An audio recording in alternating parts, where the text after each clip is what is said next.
participant. Why not? Cool. Okay. Hello. Is it on? I This is going to be the awkward thing. It still says scheduled. It doesn't say live. go wait. No. Go live. Hey, there we go. Ooh, wow. We got it. Aries season is about to begin, and we are finally able to begin this live. Oh man, I'm telling you. So, hello, KristaLyn. Hello, CV. It's good to see you. We are Ask Me Astros. Yes. And so today we're going to be answering a question from someone who submitted their question. And we will also be covering lightly the topics of a lot of other people who submitted as well. So even if we're not featuring your specific chart today, you will have at least some kind of answer to a little bit of what you asked. And we're really excited to be able to share it with you. We've got notes, we've got details, we've got data. I even have pages for source texts. So I think we're ready to go. I have a mug. I have a mug as well, but I like yours better. Oh. Oh. I'm gonna name him Herbert. I think that's Herbert. Herbert. Herbert. So we I guess we introduce ourselves. We know this. You're KristaLyn, I think. I'm KristaLyn. Yes. I'm still as far as I know. As far as I know. And we do this monthly podcast recording YouTube video where we respond to a submission, a chart submission, and we answer a question. Yes. And yeah. Yeah. So this is Ask Me Astros. If you want to submit your chart, you can always email it to askmeastros.com. You don't have to email your actual chart, but your question along with some birth data so that we can look at your chart. And then we will select a chart that we feel is very pertinent to the transits that are coming up so that everyone gets a benefit, but also that individual person gets a particular reading and anyone who's watching gets to see what it's like to actually do a little bit of light work as a practicing astrologer. Throughout the broadcast, we will, wink, wink, be sharing a 10% off discount code so that no matter what, you have the opportunity to have a reading with one or both of us using that code. Fun fact, you can use it on both of our websites. It will work both times. Yeah. Yes. So all of that. Now, before we get started, how are you? What's going on? What are you thinking? So I'm feeling, I'm curious is the emotion I'm choosing for the coming year. Curiosity. It's a positive. Yeah. So this is my, like, in lieu of all the crazy that's happening, I know that my role of influence or my sphere of influence is with me and with the things that are around me. So I'm curious to observe what the world does. And I'm really interested and excited to take action in a way that I can take action, however that shows up available to me. So looking at even the Aries ingress, which we're experiencing today, it is the equinox, which is super fun. I'm someone who really prefers more daylight. So I'm excited to be moving into longer days, and I'm excited to be moving into spring up here in the Northern Hemisphere anyway. And my condolences to anybody who's going in the opposite direction and is not happy about it. I feel you. So I'm excited and I'm curious. And I think that those are some really great Aries words to use. And I must say here, because I am not a shy Aries, that today then makes it my solar return. Yeah. Yep. Yeah. 0 degrees Aries. Mm-hmm. Yeah. So tomorrow is your actual birthday for anybody who's listening and wants to have birthday wishes. But my solar return. Yes. The solar return. You're officially one return older. How's it feel? So this is the day for another fun fact for astrologers that you would begin your next annual perfection. Yes. You get a new Time Lord today. That's really exciting. Sometimes as astrologers, we're not staring at I look at the chart at least once a day, but it's not always the first thing in the morning. Maybe I'm a little embarrassed to admit that. So yeah, I'm really excited that I am sharing the first day of my new solar perfection with you, especially because we were just at a perfection retreat in Palm Springs with Kelly Surtees, like a month and a half ago. Yeah, end of January. Yeah. What are perfections? Just a little fun fact for people who don't know. So fun fact about perfections is when you look at your chart, which is going to look kind of like a clock or maybe a pizza pie with 12 slices, each slice is going to be featured in a different year of your life, starting at 1. Kayla says happy birthday, by the way. Happy birthday.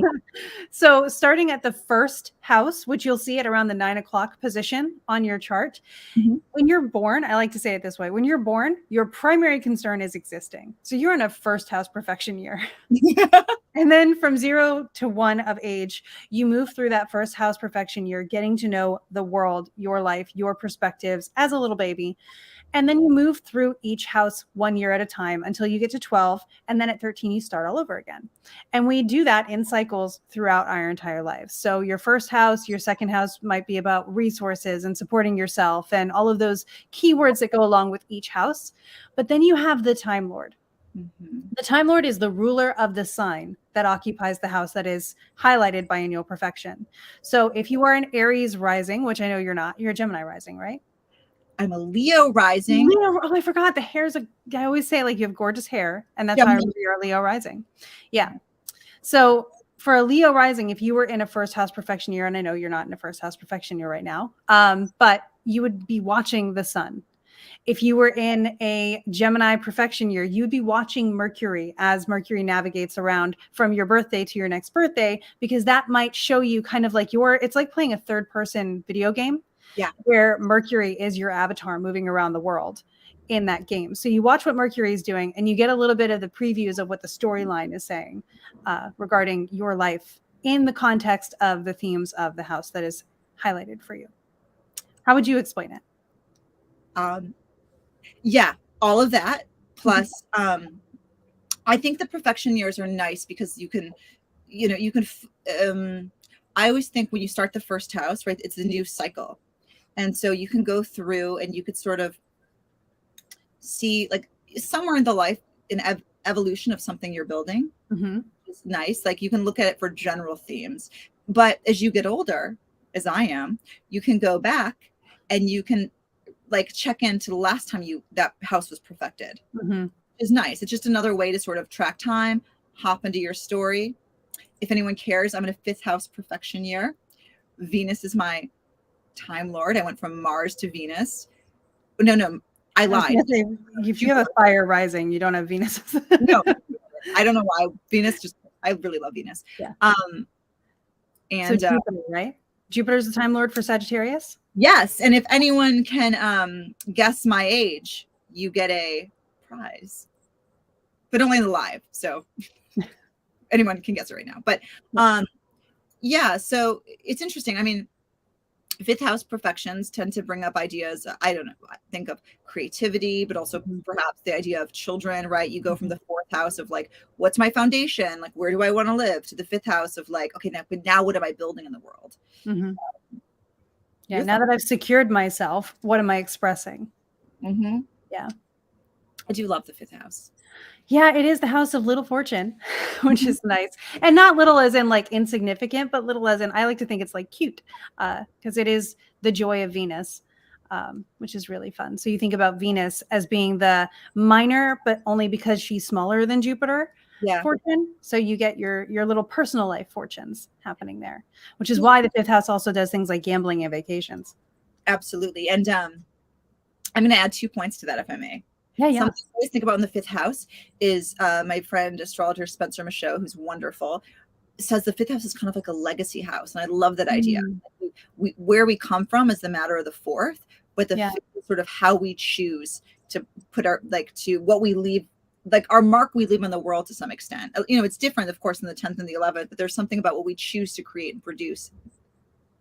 I like that, yeah, because it's the passions as compared to the missions, maybe. Oh, I like that. And I will also say I had a wonderful talk last night with Kristen Mathis and Cosmic Spirit Auntie, and we were talking about Venus, and she's a wonderful scholar who transcribes the Orphic hymns, for those who don't know. And we are going through the planets together, and it's interesting that we say, oh, Venus is the minor benefic or the lesser benefic or whatever, but she's like, for the Greeks, Venus was the end all be all, like Venus was it. So I wanted to give due respect to Venus there. Give Venus the credit she deserves now that she's in Taurus and feeling dignified again. I think that's why I'm so excited. I'm like, Venus and Taurus. Yeah, living it. With that, I guess we can hop into the chart. Yeah. Do we want to, so we're going to share the chart. It will not have any of the data associated with it. It will not have the name because that is the person's privacy. And so what we're going to see is just the chart itself, and it's lovely. Look at that beautiful little chart. So for this person, do we want to start with the question this person had, or do we want to do a brief overview of what we see in the chart initially? Ooh, hold the phones. We have something else. Why don't we, before we hop into this chart, because this is going to be the meat of it, why don't we had a lot of other really wonderful questions we couldn't address. So maybe let's address some of those. Okay. And then we'll hop into the chart. Is that cool with you? Yeah, absolutely. Especially since some of the questions we had were the same. Isn't it funny how around the same time people will start having similar questions, and then you think, wow, what are the transits doing? And with a lot of things changing and moving into different houses, it made a lot of sense that people who have been experiencing things in certain areas of their lives are now wondering, well, what happens when it moves out? Last month on this same show, we did Saturn return and post Saturn return. So if you're interested in that, you can absolutely check out last month's show on the YouTube channel, and which you're probably on or have a link to somewhere in the description here. And so we talked about, what happens during your Saturn return, what happens after. We're going to talk a little bit about during once again today, because as you can see, this person is entering their Saturn return. They have Saturn in Pisces in the 7th house. It's going to be a little while before they have to worry about Saturn really approaching their Saturn. And yes, we do have a YouTube. It's Ask Me Astros, correct? It is. It is Ask Me Astros. Yeah. So it is, as it says on the tin of this video, Ask Me Astros, and we'll be posting there monthly. Yeah. So do we want to start with the angular triads and break into the cadent houses, or do we want to start with, actually, let's do that. And kind of break down the chart. Sorry, I'm going to pop in for a minute. No, I actually just want to address, we did the Saturn return. Hold on. I had some notes here. Okay. I'm going to take a detour here for a moment though. The Saturn return is, we had some questions about Saturn return, and I think those are absolutely important, and we do have the videos you referred people to, but there is something I do want to address that people were asking. A lot of people wanted to know, well, this idea of what's going on next year, which, the simple answers to that are sign up for a reading, or we also just launched our Patreon where you can actually study with us, and there's some ways there so you can actually explore your chart month by month with us. But I want to know, KristaLyn, if we could actually back up and talk a little bit about the logic of astrology, because one question that we did have, people were wondering, what's with all the empty houses? How does that work? And I realized we've never actually backed up to talk about the framework or this logic behind the chart. Absolutely. Do you want me to start with that? You start and I'll take it over. All right, cool. So when you look at a chart, it used to be rectangular in the original way that they used to draw them, but now we have a circle, which is quite convenient. So you look at a circle, and again, it looks like kind of a pizza pie with 12 slices to it. Those 12 slices represent 12 houses, which is breaking the actual sky into pieces. So the reason a circular chart is convenient is because it kind of mimics in 2D the sky, the dome of the sky, and then the sky beneath us as well. That, from our perspective, someone in Australia might be seeing the sky beneath us. So everything you see at the bottom half of the chart here, from underneath that AS to underneath, its direct opposite degree, is what is underneath the horizon. Everything above that AS over to the DS degree is what was in the sky at the time. So we can see that this chart is of someone who was born a little bit after midday. And in fact, they were born around 2 in the afternoon. So you can see, because the sun has moved past that middle point. So it's past noon or past the middle of the day. It also depends on your latitude and longitude. So sometimes you want to keep an eye on that. I'm going to kind of bounce off that to say that the beauty of a circular chart as well is it gives us a picture of the sky, right? So we could see that this person, as you mentioned, was born during the day. We can see that it was a Mercury that night, and Venus, I think I'm getting this right, would have been visible as evening stars, right? So we can really start to get this. Yeah. Yep. Did it right. So I was like leaning into the camera to look at the mini chart, but I have the chart bigger over here. And I was like, that'd be weird, Krista, move over that way. So we can really get this sort of beautiful just picture of like, okay, like we're looking at this frozen moment in time. And I think that's something to remember. And may I give you my little spiel that I do for? Oh, please. Yes. Describe the chart, and maybe I'll make this interactive. So for me, at least, if there's a simple logic behind what we do. And if you learn this logic, it's like, it's just this on varying degrees of complexity, right? So we think about, there's 3 components here. There are the planets themselves, right? Planets all have things that they want to do, right? Venus wants to bind, Mars wants to sever, et cetera, et cetera, et cetera.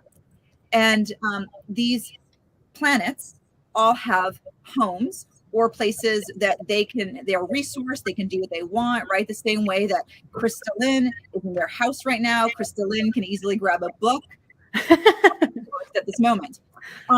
And so when we're looking at the chart, one of the first questions we want to ask is, where is a planet? Is it in its own home, or is it in someone else's home? Can it see the ruler of that house, right? We see this sort of guest host, conversation, right? This very sort of animate thing we can look at. And then the other part of all of this, of course, is these sections 1 through 12, which we could say, together create the breath of a human existence. So, 1 being the rising, where you come into the world. So this is the physical body or psychology, right?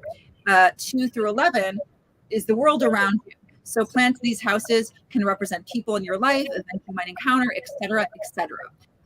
So together, when we put those things together, almost like a game of musical chairs, the ascendant marks the entire chart, we can start to see this beautiful, I want to say, character drama that is the potential of your life.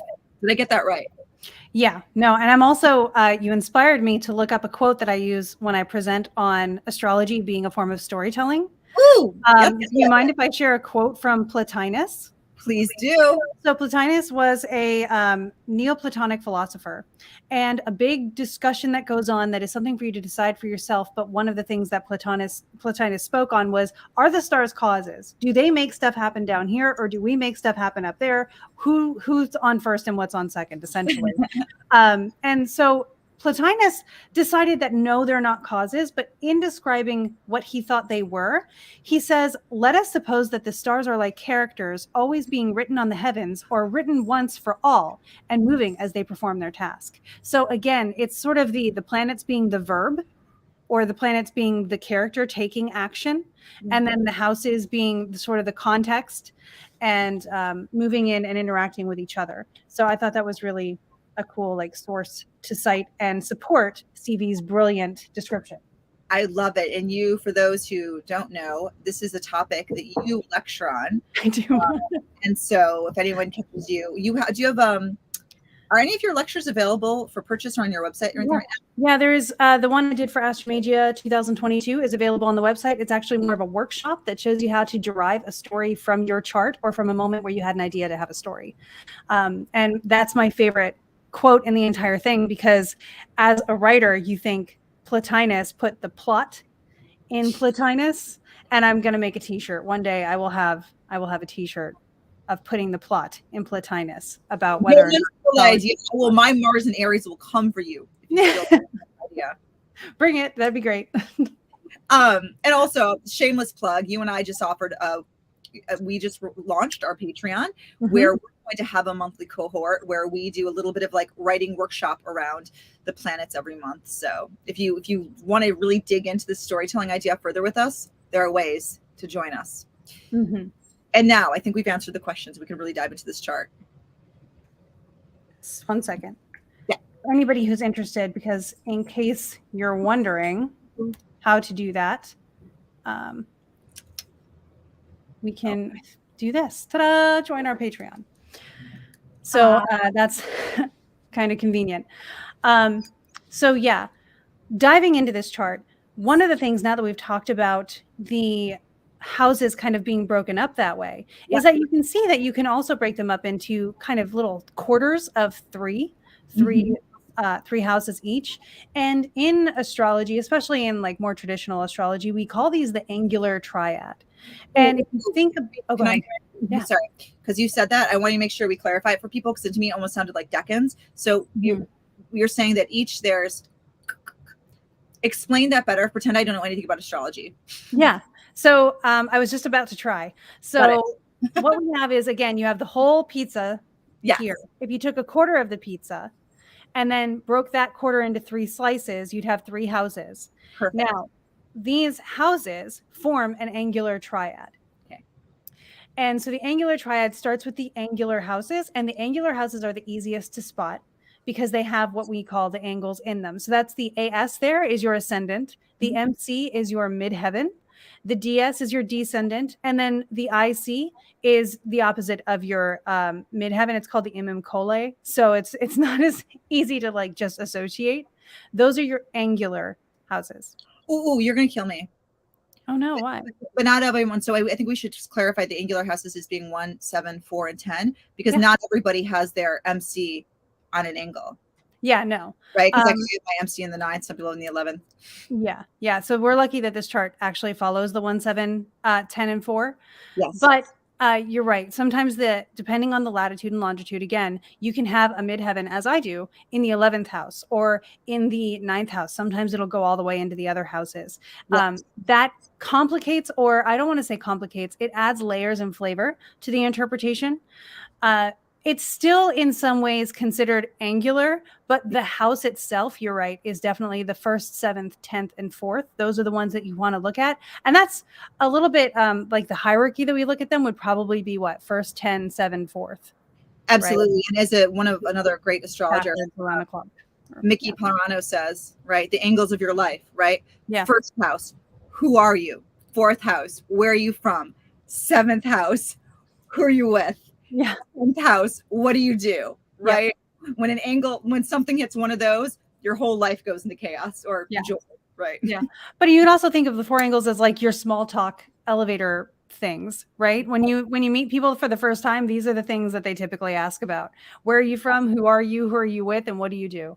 So that's kind of helpful. Those are small talk angles. So those, of course, then are the angular houses of a chart, especially in a whole sign chart, because when you get into quadrant houses, then the MC becomes the cusp of the 10th house and it remains angular no matter what. We use whole sign because it's our preferred. It's what we learned in. It works for us. We have all of our reasons. And it's also really easy to teach with on top of all those things. So you get to see that here. And I tell you a fun trick when you use whole sign houses and you meet people and you can start calculating their charts in your head. It's fantastic. Yeah, because you can be like, oh, you're a Leo rising. And that's how I knew that you weren't going into your Venus year earlier, because I knew that 5 from Leo is not a Venus sign. So it's really convenient and handy. Awesome. Cool. So then we look at triad, meaning 3. Right? So if we have the angle, this is like the action scene in a movie. This is where the stuff happens. This is where it's most obvious that something is going down. So you have what happened before that, and then you have what happened after it to also consider. That's where you get the house that comes before it, which is considered cadent. It doesn't have a ton of energy. We're going to talk about this more later because there were questions about cadent houses. That leads into the energy of the angular house, which then kind of distributes its energy through the succeeding the angular house. So these things kind of tell us a beginning, middle, and end of a story in their own right. And then you get another beginning when you get to the next cadent house, another middle when you get to the angular, another end. So we're breaking this larger story of your entire chart into smaller flows or maybe scenes in the movie. To kind of help with that. We use it in timing techniques for a lot of different things. Each type of sign will have its own strength to it. Again, angular, big stuff happening. When stuff happens to those points in your chart, as CV said, that's when you notice it. It's more in your personal sphere. It's almost happening like to you, with you. In the other ones, it may not be exactly in front of you. It may be something that's in your peripheral, happening with people around you, something you recognize, and in an area of your life that's not as directly impacting you as the angulars. I'm gonna sort of add on to this though, and where this conversation gets really tricky and interesting to me. Because I think when you say the cadent houses, there's we have to think about when our planets are resourced and what they can do, right? Mhm. So I always think about this, and I bothered you and Larry every week when we have these discussions, that the sun, right, has its joy in the ninth house, which is a cadent house, right, which is also trine the ascendant, which is you. And so there's something to be said, right? Even though the ninth house is cadent, it's not like if you have a sun in the ninth, you're just going to like kind of go through life floating. Maybe there's more of a focus on you've dropped from the angle. You want to hide, you want to study, you want to go into this sort of monastic life, and you aren't like making money in the 10th. So we, just to say that these, you know, the each of the houses that support the angles have their own conversation too. Absolutely. And this kind of makes me think of the fact that we do have a couple questions asking about cadent houses. And there's something about cadent, right? It gets sort of the worst reputation because it's considered inactive. Yeah. But if you reference, I'm going to give you my first reference source and page here. We look at Demetra George and her Ancient Astrology Volume 2. On page 618 to 619, she talks about cadent houses, and she uses a Greek term that I absolutely love. It is my favorite thing. As someone who has a lot in their cadent houses, my third 9 axis is very busy. So when I look at cadent houses, the word that Demetra uses and the word that was used to describe them back in the ancient times when Greek was actually the language was metakosmios. And that is the space between spaces. And to quote a little bit more directly, though these are called, in Greek, they're apoklino maybe, they're called the slope or the falling away. So they're generally weak and ineffective. However, they can be energized by a 3-degree orb to the angular placement. So if something is trine that area, which would be in the ascendant or in the 5th house or something like that, especially for the 9th house situation. If something is trine the sort of cusp or something in that sign, then it gets a lot of support. It's giving borrowed energy to that. But then the metakosmios is considered an alternate state of consciousness, behaviors, or state of mind. So rather than conducting worldly or everyday business, you're doing the more subconscious business. You're doing the more liminal space business. So it's not as active in the world, creating physical results, but it is really building the beliefs that lead you to be able to take those actions. Absolutely. And if you think about like 9th house, I was listening to an Alan Watts lecture recently, who was talking about how it's hard being a literary man because you start to doubt yourself because you're like, what am I actually producing, right? If you're a farmer or like a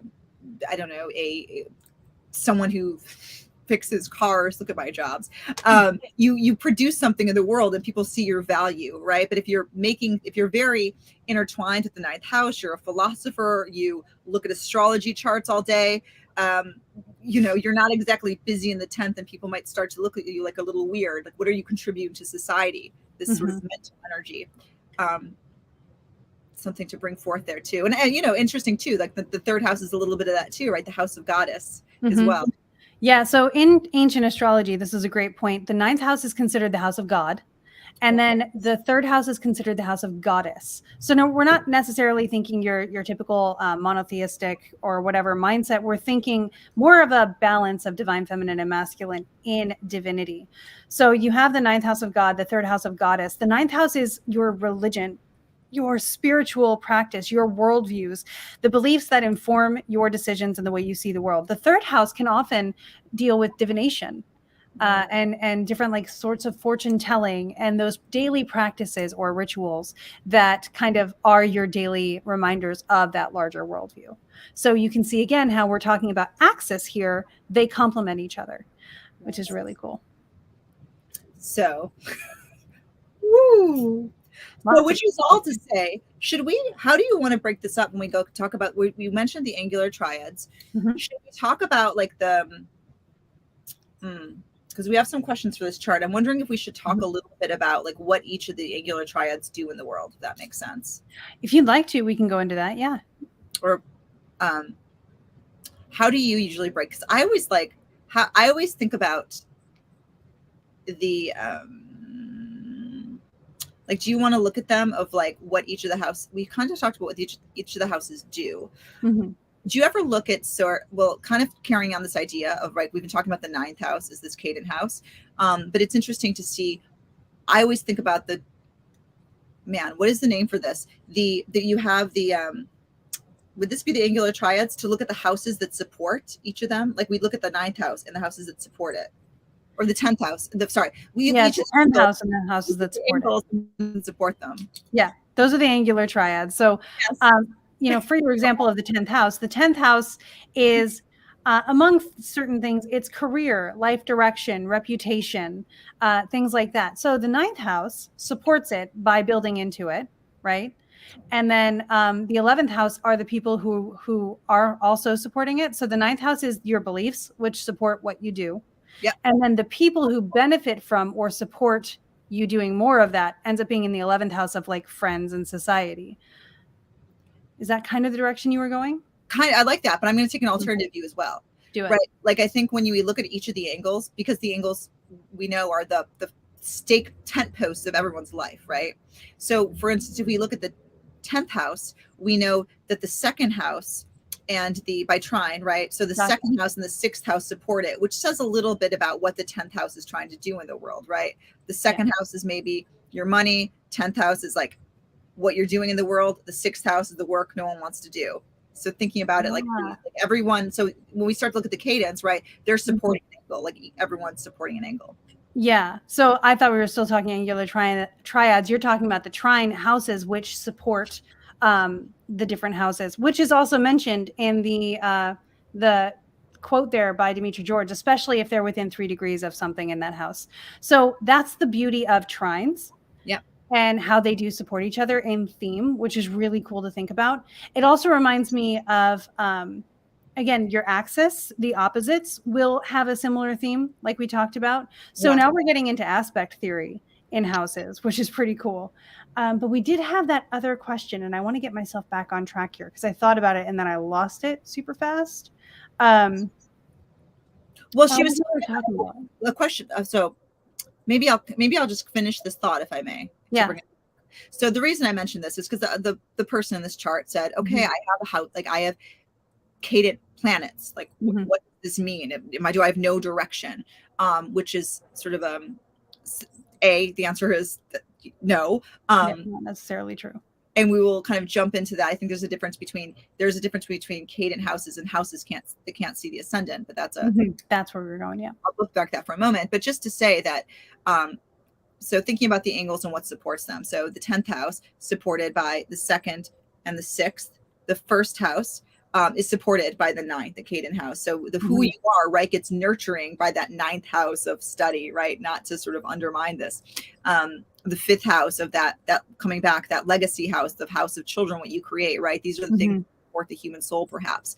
The other angle, let's see, the 4th house, interestingly enough, right, the home foundation is supported by the 12th house, right, a cadent house, and an 8th house, both the dark houses. Interesting to think about, right? So if we can think about these this way too, we can start to think about each house has its purpose and what it supports, right? And then the 7th, of course, the house of relationship, of marriage, of one-on-one, like I am going to merge with you, being supported by the 11th and the 3rd Accadant house, right? And so thinking about this idea that Larry Arrington always says, like this idea that to be in one-on-one relationship, you need the community support. So when we think about all of this to say, when we think about Accadant houses, I wouldn't just go, oh my God, my planet has no energy. I would go, what larger story is it part of? Whether it's the trines, right? Or the angular triad itself. Yeah, it reminds me of the anime. Which friends is it fighting with? Like, who are the friends? What's the power of friendship doing here? Yes. Yeah. Yeah, absolutely. And again, it's because the chart is a circle. Everything does relate to everything else in one way or another. We broke it up into sections so that we could identify specific things, but really it's a whole picture. And, that's why it's so cool to think about, when the chart reflects someone accurately, which is how it should go. You don't need to fit into your chart. It's not like trying to squeeze yourself into, the traveling pants or anything like that. It's the chart should reflect you. And if it does, it can be super affirming and give you insight into areas of your life that maybe, as with the dark houses, you don't always get to see clearly. Absolutely. Yeah. Little segue there. Yes, I'll let you make that segue. Yeah. So let's talk about the dark houses. We know about the angular houses already. You're 1, you're 10, you're 7, you're 4. Now imagine that's a car. This is how I heard Rick Levine describe it in his talk last year at Norwalk. And I really appreciated this analogy. So you have your first house, and that's your windshield. You're looking out of that. That's how you navigate everything. It's the first stuff you see. But then you have your blind spots on a car. So if you look at the 7th house, that's your rear view window, right? But you can't see those blind spots back there. And you also have blind spots at those 4 corners, which is why you use rear view mirrors, why you use a backup cam if you need to, or look over your shoulder.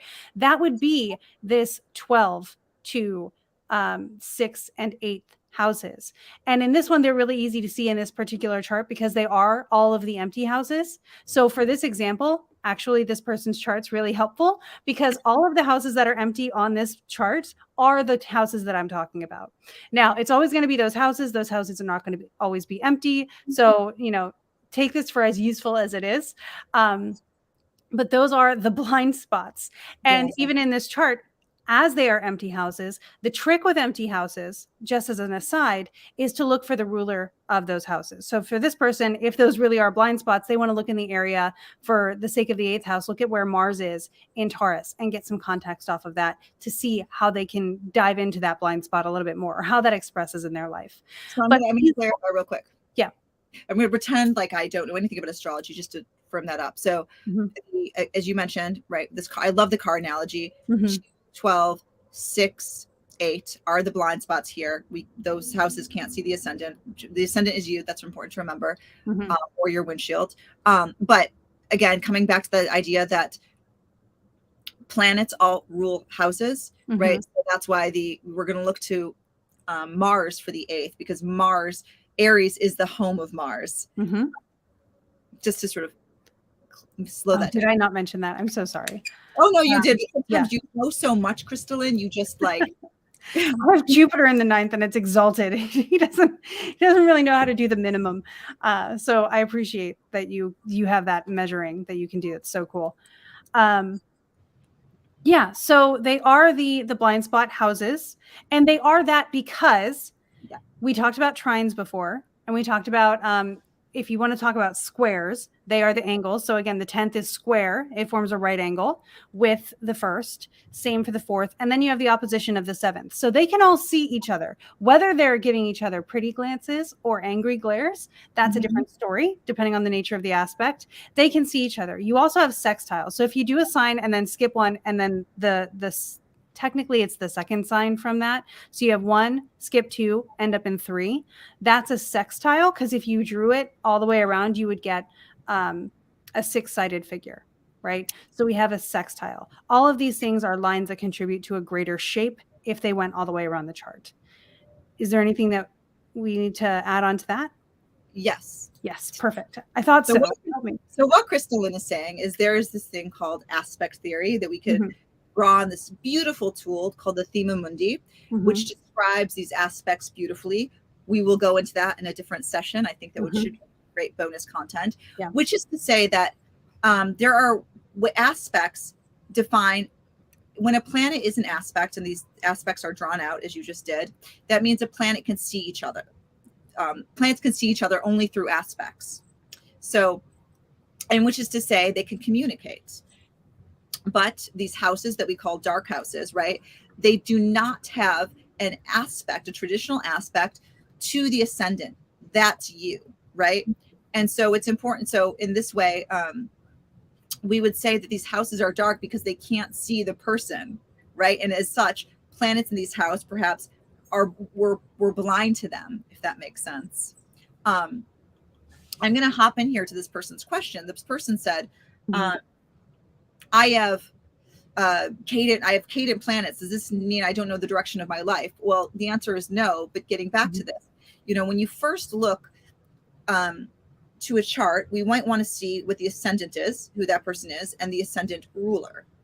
And we want to see, coming back to this aspects, does the ascendant ruler have an aspect to the first house? Now, when the ascendant is in, or any other planet, but we'll start with the ascendant, is in one of those, quote, dark houses, this is where I think the person here was getting at, although it's not the case in their chart, because you see that their Mercury is in the 11th, so it can see the ascendant. But say that Mercury was in the 12th, it couldn't see the ascendant. And sometimes I've noticed people who have charts like this, it's not that they're going around the world aimlessly, but sometimes it can feel that they're driven by things beyond themselves. You meet people who have the ruler of the ascendant in the 8th house, and maybe they have lives where they're maybe concerned with other people's problems. A lot of them end up like business managers and things like this because they're constantly absorbed with other people's resources, perhaps.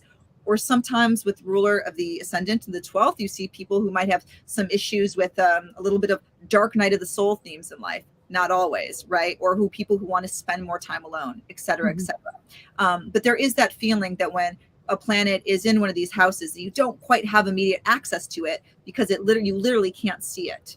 Did I explain that correctly? Yeah. And I think another way to encapsulate what you said, which is very amazing, is that this person with a lot of planets in those hidden houses or dark houses, they may not be an athlete or someone who works with their hands or someone who does day-to-day things that are more physically involved. They may be someone who practices magic, someone who's more into religion, someone who is more into the spiritual side of things. And so you have that dichotomy where there is room for all types of people in the world, and that there isn't a bad type to worry about being. The one thing that I think about when I hear this question, and this is not the first time I've heard this question, and I don't necessarily think it's the tone that this person was asking in, but to ask, when people say, oh my gosh, do I just not have any direction in my life? My first thought is, I don't know. Do you? Like, how are you feeling right now? Because again, this is a chart that reflects your nature and certain things that we can draw out of it. But if you're feeling like you're lacking direction in your life, and you've always felt that way, we'll probably find that in the chart. This isn't something I would see in this chart necessarily. I see it. May I tell you? It's hopping out at me. Oh, where is it? What I see? Mercury in Cancer, or? Oh, I see you get the sun in Gemini, which is like, I want to do all the things, this, that, the other, right? Gemini is like, I'm going to be a baker, a candlestick maker, and the other, whatever that one was, I don't remember that nursery rhyme. And then you get the Virgo rising that's like, but I'm trying to fit it all together. How do I make this make sense? How do there's that anxiety of like, oh my God, I'm doing all the things, but how do I do the thing that's right? How do I choose? Counterpoint. I don't necessarily think it's the person lacking direction. I think it's overthinking and other people's expectations. Absolutely. They have the lot of fortune next to the MC. So lots of stuff goes well. But when they get the feedback of people where Mercury is in the 11th house in Cancer, I really, as someone with a Mercury in Cancer, Mercury wants to have function that makes Mercury feel included and useful to the community. And so if they don't receive that feedback with what they're doing, this person will probably move on to the next thing and then be looking again, saying, did I do good this time? And so it may not be that they are lacking direction. It may be that they're lacking feedback and support. Oh, and also maybe too much direction. Like I said, that Gemini and the mutable rising, there's a like, and this and that. Yeah. Or like, everybody loves everything I do. Which thing is actually me? I notice this a lot with air signs, right? Because they're so, especially Libra and Gemini, because they are so involved, Libra being ruled by Venus, so relationships and things, but also Mercury ruling Gemini, connections with people. Aquarius gets a minor pass being with Saturn, so they kind of remove themselves from the fray. But it's this whole involvement with, have I functioned well? Have I done something useful? And Aquarius gets that as well, but they're less likely to let you know about it. I'm not going to tell you I'm doing great. You're the one who has a problem. That kind of stuff. Saturn coming out again. But yeah, you're right. It's, again, a lack of knowing when it reminds me of what are they're called Spuddies in Ooh, Over the Hedge. It's a movie, yeah, and they're basically like Pringles. Enough is never enough, and that's a very Gemini experience to have. absolutely. And it is beautiful. Like that's a heavy Mercury chart, right? Like you get the Virgo. I always think of Virgo too, is that the Gemini wants to do maybe all the things, Mhm. or this Yeah. particular Gemini, is the, I'm not going to, well, it's first, second. There is that sense of like multiplicity, but I Mhm. do think that Virgo is sort of, it's interesting because Virgo is mutable, but I think it's also sort of trying to make sense of it, right? Mhm. It's how do I take it all and make it make sense, but also Yeah. like a little, I feel like Virgo risings can have that anxiety about how there's this concern with material reality. And so Mhm. you get all these ideas, but then there's this bit of like, well, will this one work? Will it make Yeah. sense? Will it make Or sense for me? yeah, or the Gemini or jack of all trades, the Virgo master of every single one that I can be master of. Ooh, yeah. Right. So it's that pressure to excel at literally everything you're doing and to try to do all the things. And Uh, and then we get like Saturn in the seventh, like staring down the first house with the moon. with Yeah. the moon. Like Yeah. like that's like the disciplinarian. Yeah. Man, I want to do all the things, but I don't know if I have the energy all the time. I don't know if I can. I Yeah. don't know. Is And this the Saturn and the moon, especially the moon in the seventh in Pisces, has very attached emotional attachment to the value they bring to the other person, yeah. to the other person who's involved, their emotional state. So again, we have this situation of really needing that validation externally. Yeah. And I want to make the argument that that's not always a bad thing. No. Sometimes gauging from the results of your work is really great feedback, as long as it doesn't take away from your own ability to thrive and exist. And, sometimes with Pisces, especially with Saturn there, a great lesson is learning how to be still or be in silence and be on your own and feel safe and calm the mind, which is difficult for a lot of people to do, but especially if you've got a heavy Mercury, Mm. being I able to do that. I was thinking too, or if we're going to jump to that moon, right? That moon in Pisces, which I think of sort of sense of being super intuitive and like all the feels. It rules that 11th house with the Mercury and Mhm. um, Venus. Mhm. And so to me, it feels like when it comes, like this is a very social person. I could imagine with them, like there's that need for, you said, maybe group validation, or maybe even having some sort of like group power, feeling really comfortable, a lot of friends. But with the moon in the seventh, it makes me think that this is a person who really values one-on-one communication, right? Like they're happy when they're like seeing themselves in another person. Mhm. Of course, that Saturn sort of complicates that story. Yeah. Well, and I'm also looking at the moon is in an exact trine to Mercury. Jupiter's trying to inch closer to an exact trine, but it's pretty well within orb of creating that water trine. So we have Yeah. a very emotional, intuitive person. And then Saturn and Venus are also trine to each other very closely. Now, this is a day chart. So we have Jupiter as being the benefic of the chart, and we have Mars as actually being sort of the challenger or the malefic of the chart. So looking at Venus and Saturn, they're not, heavy lifters in the Yeah. malefic benefic conversation, but Venus by default does things like values and does things like relationships. And she is in her own terms, just barely in Mm. Cancer. So she's quite strong in a very subtle way. And if we take in exaltation, Venus is exalted in Pisces, which is where Saturn is. So she kind of receives Saturn and understands Saturn and has that trine with Saturn. So there is kind of a dynamic there. I'm going to back you up now. I'm going to dive into this because pretending I don't know astrology. Mm-hmm. What does it mean? So we talked about planets have homes. They live there. They spend time in other people's houses. What does it mean when a planet Planet is is planted in its exaltation. what does it mean for a planet to be exalted? Yeah. So every planet rules a house. We also call those rules a sign. Yeah. So if a planet rules a sign, we call the sign that it rules its domicile. Mm-hmm. Venus rules, this goes back to the theme of Mundi a little bit too. We should probably do an extra episode on this at some point. Venus rules your Taurus and your Libra. So in this chart, it would be the 9th and the 2nd. Much like we already talked about Mercury ruling the 1st and the 10th. Those are Mercury's domiciles. Yep. Now, each planet will typically have an exaltation as well. And for Venus, that is Pisces. Exaltation is kind of, it's still like up for debate. That's a flipping coin for a lot of people, is like, is that stronger or not than a domicile? But it is a very strong position. I think William Lilly puts it as like 1 point on his point system less than domicile. So it's still very strong. Venus likes being there. For Venus especially, I like to say she's at home in Taurus, and Libra, she's at the spa being like catered to in Pisces. Well, I'm gonna kind of add this up. So add to that.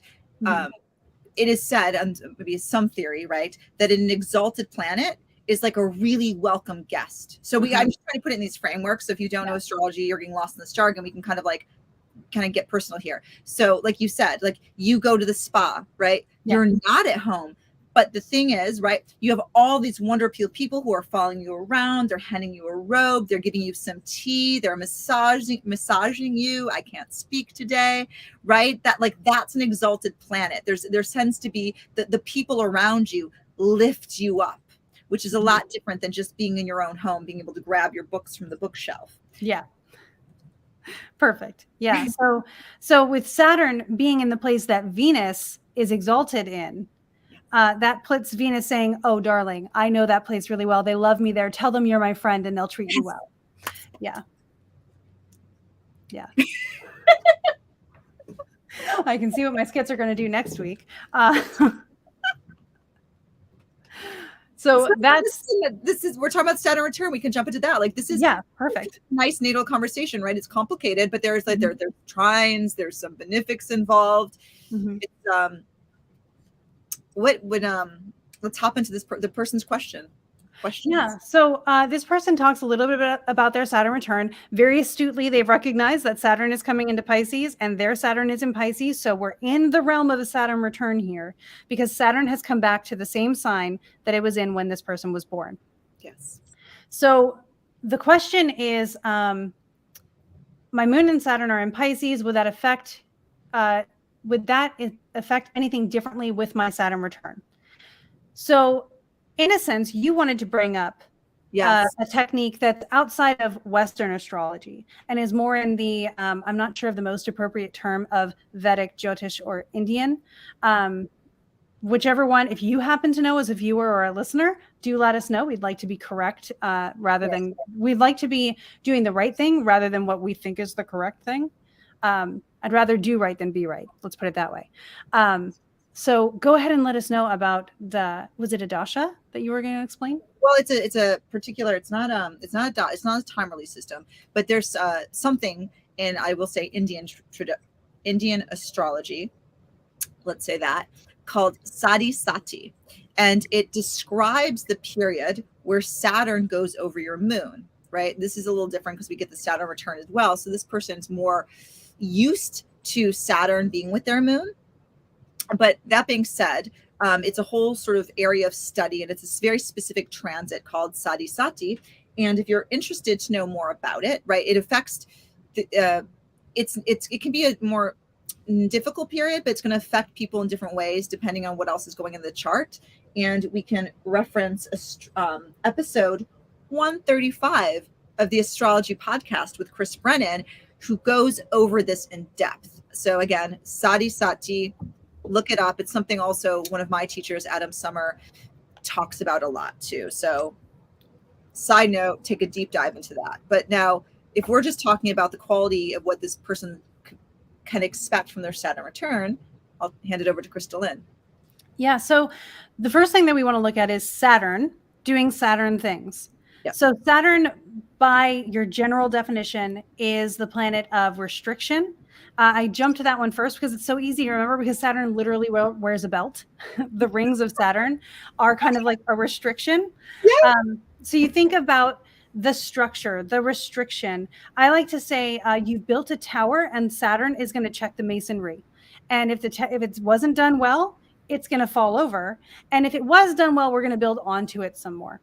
So again, we have a daytime chart here. So if I'm looking at how equipped is Saturn to do more constructive things or more restrictive things. Daytime chart lets us know that Saturn is actually not the out of sec malefic, which means he's not as cranky as he could be. It reminds me of Avatar: The Last Airbender, not as big of a jerk as you could have been a ward. So Saturn may be, depending on other qualities, may be more constructive for this person. However, we're also looking at Saturn being angular. So this person is probably going to experience these situations more in their personal life and like notice them more up front and center.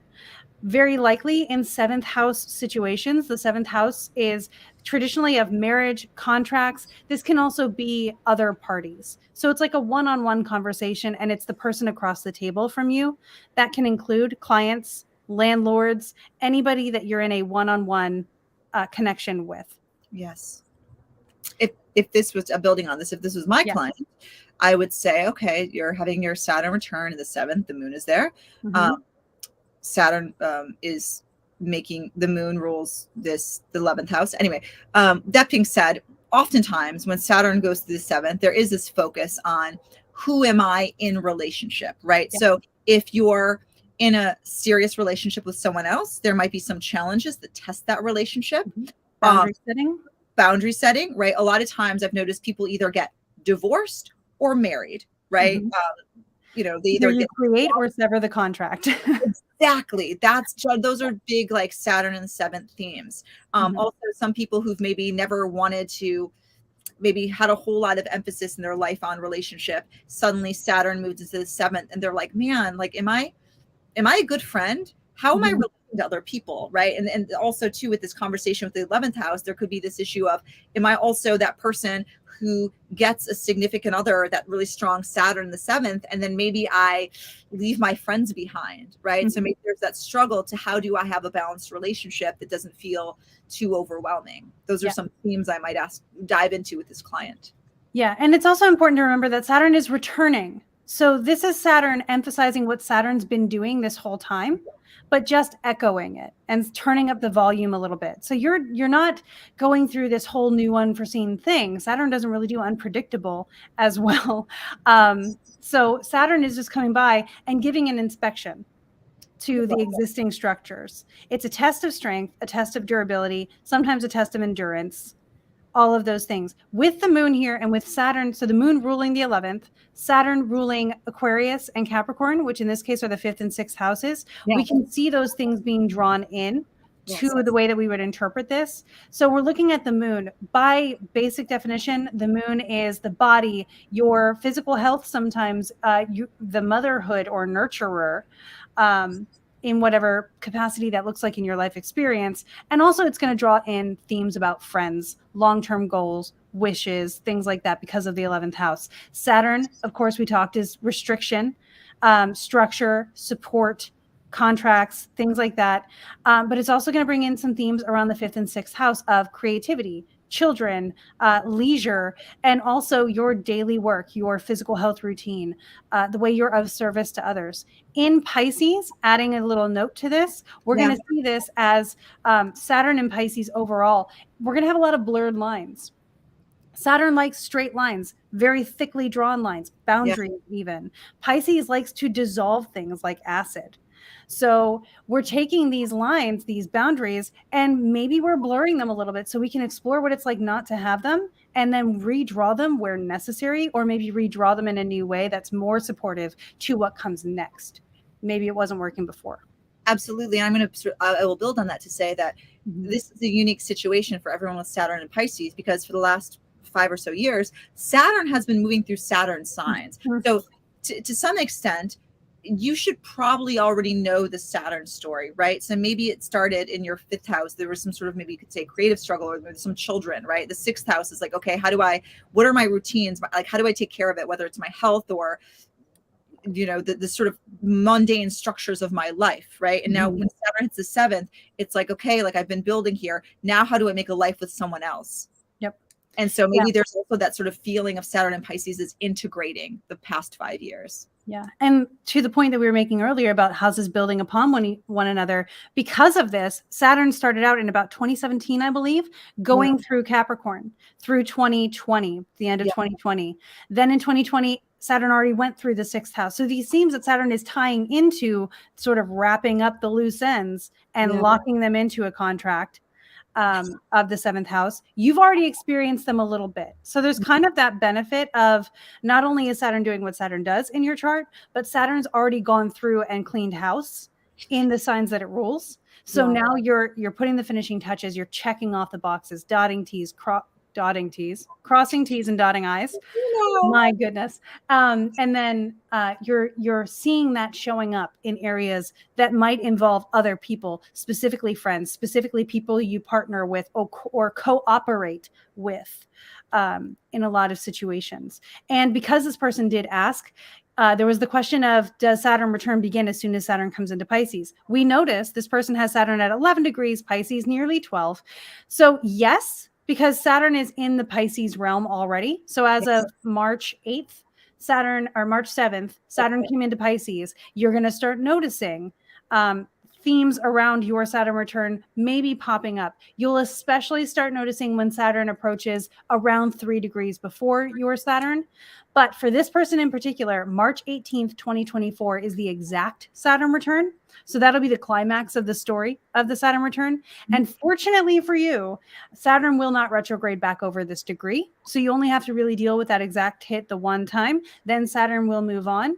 And by May 26, 2025, Saturn will move out of Pisces and into Aries for good. Take note. Yes. Well stated.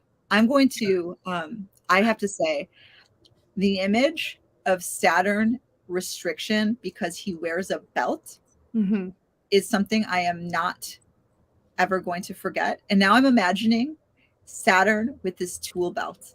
Yeah. And he's coming around and he's checking the masonry to making sure it's a well-constructed building. Thank you for giving me the gift of that vision, KristaLyn. Yeah, I'm 3 years removed from my own Saturn return, but it's still fresh in my mind. So I had a lot of time to be thinking about how would I explain this to someone else? How am I going to help someone else go through this in a smoother way than I am? So that was some of the things that I had taken away. Often in Saturn return, you will return to something you loved to do as a child. Yeah. And realize that it's doable now. So it might be like a dream that felt very intangible then. And now you're realizing I'm an adult. I can do what I want. I can make this happen if I provide myself the resources and the tools. So you may find by the end of this, and again, you've got time, give yourself time and space to actually experience all these things because the experience makes the person. It will develop you into like a hero's training montage into the person who can do the thing. And again, if I just want to mention, as we're coming on this hour marking here, you can use this code that is now on the screen, Aries AMA, to get 10% off of a reading with CV and or myself on either of our websites. Yeah. So those are some things to think about for this Saturn return in this chart, and some general themes to think about if you're also going through a Saturn and Pisces return. Yes, and I'll just one last thing to say is that with Saturn at the angle, right, you might notice that it's such a strong Saturn that I think of like once you figure out how to work with Saturn, if that you have been confused in your life, right? Maybe you haven't felt like there's been some restrictions around your social groups or maybe friends or partnerships, things like this, right? That this could be your time to like learn how to drive this vehicle. So when you're 32, 34, you look back and you're like, whoa, like I'm a completely different person. It's wild how Saturn, like that. I've seen so many people sort of really blossom from a Saturn return, even though perhaps it's maybe difficult in the moment because that's how we grow. Yeah. I've noticed Saturn before a Saturn return, because we don't give ourselves credit for our own lived experience, we'll be looking for a mentor or looking for someone to show us how to do the thing or someone to get us to where we want to go. Then after the Saturn return, or sometimes during, I know this happened for me, it was, why do I need someone else to do this with me? I'm just going to do it myself.